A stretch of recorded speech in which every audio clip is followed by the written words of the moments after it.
Welcome to Hemel-Demy. If you wonder what Hemel-Demy is, home will do me. So in other words, I'm happy to be here. We moved here to Kaharoa, 1996.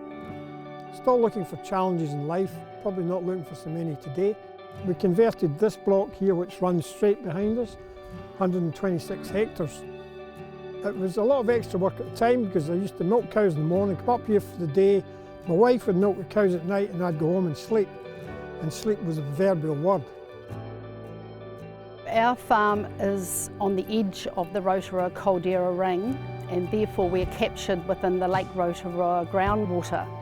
That means that we're subject to Bay of Plenty Regional Council's Plan Change 10. It's been a journey we've been on for the last 25 years.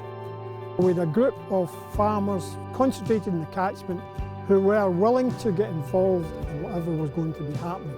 If we hadn't kept on that journey, we probably could have been a lot worse off than what we are today. We're still here, but probably not to the intensity that I originally thought we'd reach.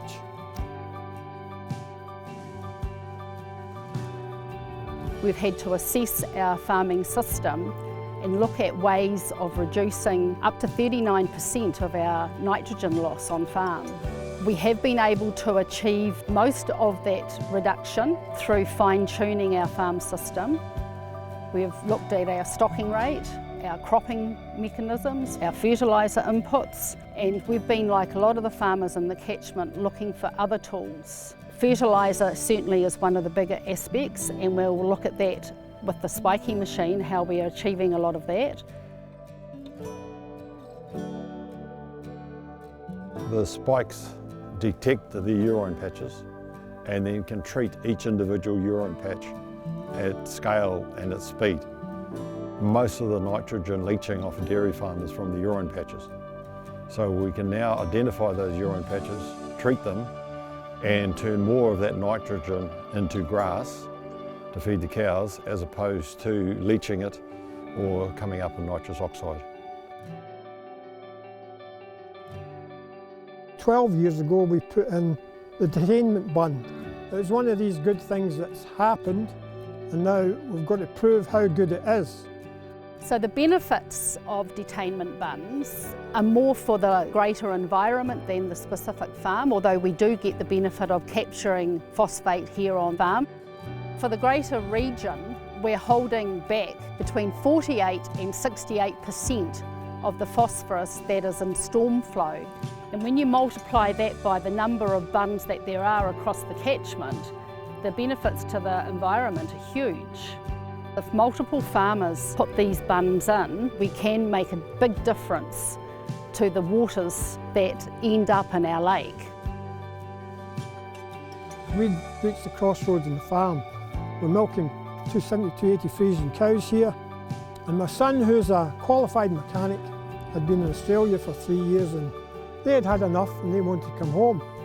I thought, well, we need someone here or we sell up and move on. So he and his partner came back and they started on contract milking. Since then he's now 50-50, so as far as I'm concerned, I'm just trying to step back.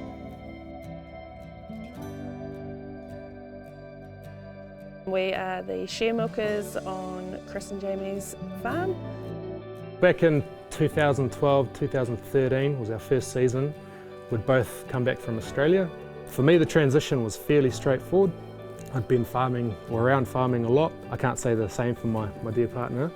Having Mum and Dad here for the first season, they were sort of holding our hand through it all. I remember Mum saying to us, if you can survive the first year of calving, you can survive anything.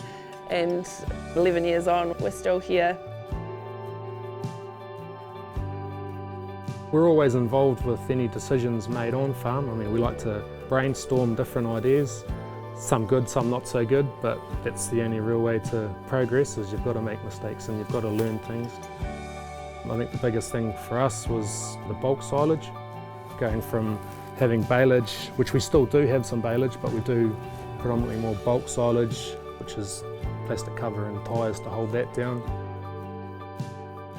Another big change that we've made is we're breeding in once-a-day Friesians, which is slightly smaller framed and have a tighter udder conformation in order for them to be able to handle once-a-day milking. And with going with these smaller framed animals, it's a lot less damage and pugging on the pasture. Although it is a lifestyle choice for us to be able to go once a day early, the byproduct of that is that we have reduced our greenhouse gases on farm. We've also placed rubber mats in the yard. We've done that for two reasons, one for cow comfort and one for when we need to stand the cows off if it's too wet or we feel that the environment's not suited for the stock to be out in the paddock, we can stand them off on our rubber yard. We haven't done half as much pasture damage, which saves us in the long run. We're not having to run around with machinery and seed. It makes our job easy if we work with the land, not against it. Long term, we would love to be able to buy into this farm and have that security there for our three young boys to be able to have something for them. The boys love being on farms, so I see them wanting to live here forever.